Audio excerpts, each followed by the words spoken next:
I want to completely erase a central unit.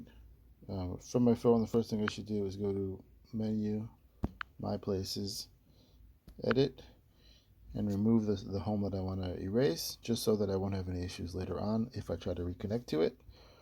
Not mandatory, but highly recommend that we do that. Okay, it kicked me out. That means that it's not connected anymore. And from here, I'm going to go to the central unit.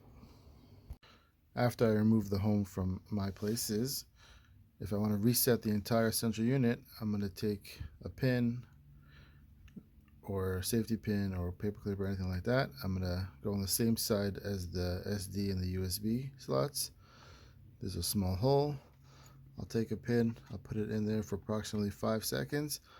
I like to hold until the screen shows boot. Then I release, and when it loads up, it will have erased all the settings, all the users, everything from the central unit. It'll be a brand new central unit.